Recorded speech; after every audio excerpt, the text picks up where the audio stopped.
Hey guys, welcome to my channel. আকৌ তাৰ সিৰিজ number 2 আজি মহাত্মা গান্ধীৰ বিষয়ে কিছুমান পইণ্ট আমি আলোচনা কৰিম যিবোৰ আগন্তুক এক্সামত অহাৰ চান্স আছে বা হৈ যোৱা এডেৰি বা আসাম পুলিচত এইটোৰ ভিতৰত কেইটামান কুৱেশ্যন সোধা হৈছিল। তেনেহ'লে বেছি দেৰি নকৰে আজিৰ ভিডিঅ'লৈ আগবাঢ়ো। আজিৰ প্ৰথমটো কুৱেশ্যন হৈছে who was the first to use the word satyagraha. ইয়াত কৈছে যে সত্যাগ্ৰহ ৱৰ্ডটো পোনপ্ৰথমে কোনে ইউজ কৰিছিল বা ব্যৱহাৰ কৰিছিল। এইটো সকলোৱে জানে, যিবোৰে জানে স্কিপ কৰিলে হ'ল বা ৰিভিজনৰ বাবে আপোনালোকে ভিডিঅ'টো পোষ্ট কৰি কমেণ্ট কৰি জনাই দিব এনচাৰবোৰ। ইয়াত কাৰেক্ট এনচাৰটো হৈছে option C, Mahatma Gandhi. Question number 2, in which year was the salt satyagraha started. ইয়াত কৈছে যে চ'ল সত্যাগ্ৰহ যিটো সেইটো কিমান চনত হৈছিল। অপশ্যন কেইটাৰ ভিতৰত option A correct answer 1930। Question number 3, where did the salt movement travel from. যে চল্ট সত্যাগ্ৰহ ক'ৰ পৰা ক'লৈ যাত্ৰা কৰিছিল। ইয়াত চাৰিটা অপশ্যন দিয়া আছে, চাৰিটা অপশ্যনৰ ভিতৰত আমাৰ option B correct answer, Sabarmati Ashram to Dandi. Question number 4, how long did you work in the salt movement. এইটো ইউটো নালাগিছিল, how long did work in the salt movement. ইয়াত কৈছে যে লুণ সত্যাগ্ৰহত কিমান দিনলৈ খোজকাঢ়ি যাত্ৰা কৰিছিল। ইয়াৰ কাৰেক্ট এনচাৰটো হ'ব option A 24 days। Question number 5, who participate in the salt movement in Assam.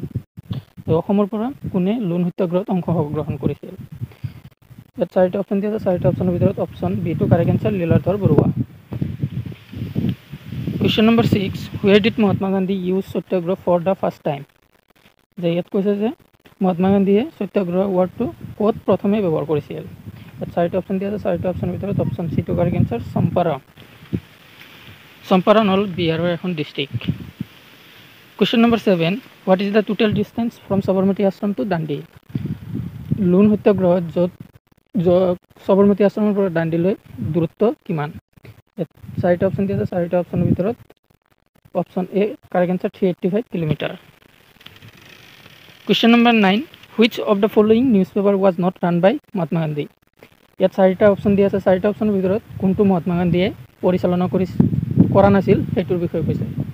ইয়াত তিনিটা মহাত্মা গান্ধীয়ে প্ৰচলন কৰিছিল বা পৰিচালনা কৰিছিল, সেইটো হৈছে নৱজীৱন, হৰিজন, য়ং ইণ্ডিয়া।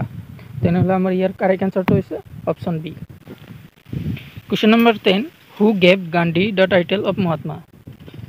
মহাত্মা গান্ধীক মহাত্মা উপাধিটো কোনে দিছিল। ইয়াত চাৰিটা অপশ্যন দিয়া আছে, চাৰিটা অপশ্যনৰ ভিতৰত অপশ্যন চিটো correct answer, option D Rabindranath টেগোৰে দিছিল। Question number 11, who is known as American Gandhi. আপোনালোকে এইটো হোমৱৰ্ক হিচাপে কমেণ্ট কৰি জনাই দিব। ইয়াত চাৰিটা অপশ্যন দিয়া আছে, Martin Luther King, Lord Mayo, Lord Bentinck, none. Next question, in what year and where was Mahatma Gandhi বৰ্ণ।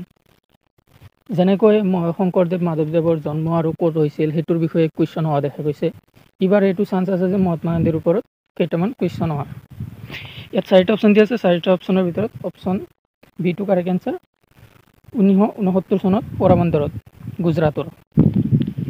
Question number 13, Mahatma Gandhi was given the title Mahatma, what does Mahatma means.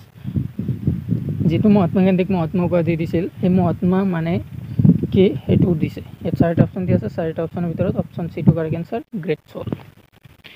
Question number 4, who killed Mahatma Gandhi. এইটো সকলোৱে জানে, তথাপিও ৰিভিজনৰ বাবে আপোনালোকে চাই যাব পাৰে। এইটো অপশ্যন ডিটো কাৰেক্ট এনচাৰ, নাথুৰাম গডছেই মহাত্মা গান্ধীক হত্যা কৰিছিল 1948 চনত। Question number 15, when did Mahatma Gandhi die. যে মহাত্মা গান্ধীৰ ক'ত কেতিয়া মৃত্যু হৈছিল। ইয়াত চাৰিটা অপশ্যন দিয়া আছে, চাৰিটা অপশ্যনৰ ভিতৰত অপশ্যন বিটো কাৰেক্ট এনচাৰ, 1948 নিউ দিল্লী, য'ত বিৰলা হাউচ বুলি নিউ দিল্লীত এটা হাউচ আছে তাতে মৃত্যু হৈছে। এইটো পইণ্টটো দিয়া আছে। Question number 16, who is the author of the book the life of Mahatma Gandhi. যে মহাত্মা গান্ধীৰ লাইফ অফ মহাত্মা গান্ধী এই বুকখনৰ কোনে লিখিছিল। ইয়াত চাৰিটা অপশ্যন দিয়া আছে, চাৰিটা অপশ্যনৰ ভিতৰত অপশ্যন বিটো correct answer, Louis Fischer. Question number 17, what is the autobiography of Mahatma Gandhi. যে মহাত্মা গান্ধীৰ অটোবায়োগ্ৰাফি বা জীৱনীমূলক গ্ৰন্থ কোনখন? ইয়াত 4টা অপশ্যন দিয়া আছে। 4টা অপশ্যনৰ ভিতৰত অপশ্যন চি টো correct answer, my experiments with truth. ইয়াত এইটো মহাত্মা গান্ধীৰ বুক হয়, এইটো হয় আৰু এইটোও হয়, আপোনালোকে চাই যাব। Question number 18, where did to Gandhi start the Dandi Yatra? ইয়াত কৈছে যে দাণ্ডি যাত্ৰা ক'ৰ পৰা আৰম্ভ কৰিছিল? আহমেদাবাদ, গুজৰাটৰ আহমেদাবাদৰ। আপোনালোকে মহাত্মা গান্ধীৰ ওপৰত যিমানবোৰ কুৱেশ্যন আছে সকলোবোৰ চাই যাব, পইণ্ট যিমানবোৰ আছে মই যিমানবোৰ পাৰোঁ দিছোঁ আপোনালোকক। আৰু এটা কথা ভালদৰে চাব যে মহাত্মা গান্ধীৰ ফুল নাম কি হয়, সেইটো কুৱেশ্যন আহিব পাৰে। যেনেকৈ ইয়াৰ আগৰ এক্সামবোৰত আহিছিল যে বাবৰৰ ৰিয়েল নেম কি, সেনেধৰণে ঠিক তেনেদৰে মহাত্মা গান্ধীৰো আহিব পাৰে যে মহাত্মা গান্ধীৰ হৈছে মোহনদাস কৰমচাঁদ গান্ধী, এইটো মনত ৰাখিব। আৰু তেওঁৰ পিতৃৰ নাম কি, মাতৃৰ নাম কি, আৰু তেওঁ কি কি কৰিছিল সেইবোৰৰ ওপৰত কুৱেশ্যন আহিব পাৰে। আৰু মই যিমানবোৰ পাৰোঁ সিমানবোৰ আপোনালোকক এই কম সময়ৰ ভিতৰত মই গোটেইবোৰ আপোনালোকক কুৱেশ্যন দি দিছোঁ। ইয়াৰো বাহিৰে আৰু একো নাহে, আপোনালোকে চাব পাৰে। ইয়াত next question, where did Mahatma Gandhi গ' টু ষ্টাডি বেৰিষ্টাৰ? যে মহাত্মা গান্ধীয়ে আইনী শিক্ষা ল'বলৈ ক'ত গৈছিল? ইয়াত 4টা অপশ্যন দিয়া আছে, পেৰিছ, আমেৰিকা, ফ্ৰান্স, লণ্ডন। আৰু ইয়াৰ কাৰেক্ট এনচাৰটো হৈছে option D, London. Question number 20 আৰু আজিৰ ভিডিঅ'ৰ শেষৰটো কুৱেশ্যন। আৰু এটা কুৱেশ্যন আছে, when did Mahatma Gandhi first visit Assam? যে মহাত্মা গান্ধীয়ে কেতিয়া অসমলৈ আহিছিল বা অসম ভ্ৰমণ কৰিছিল? ইয়াত 4টা অপশ্যন দিয়া আছে। 4টা অপশ্যনৰ ভিতৰত অপশ্যন বি টো কাৰেক্ট এনচাৰ, 1921। কুৱেশ্যন নম্বৰ 21 আৰু আজিৰ ভিডিঅ'ৰ শেষৰটো question, when did Gandhi start non cooperation movement? ইয়াত কৈছে যে নন কপাৰেশ্যন যিটো মুভমেণ্ট হয় সেইটো গান্ধীয়ে কিমান চনত ষ্টাৰ্ট কৰিছিল বা আৰম্ভ কৰিছিল? ইয়াত 4টা অপশ্যন দিয়া আছে। 4টা অপশ্যনৰ ভিতৰত অপশ্যন বি টো কাৰেক্ট এনচাৰ, 1920। আৰু ইয়াত এটা পইণ্ট দিয়া আছে, চাব পাৰে যে the non cooperation movement was launch on 5 September 1920 by the Indian National Congress, INC, যাক আমি ফুল ফৰ্মটো হৈছে Indian National Congress, under the leadership of Mahatma Gandhi. মহাত্মা গান্ধীয়ে এইটো লিড কৰিছিল ইন ছেপ্টেম্বৰ 1920 চনত। ইন কংগ্ৰেছ ছেশ্যন কলকাতাত হৈছিল কংগ্ৰেছ ছেশ্যনটো। The party introduce the non cooperation programme.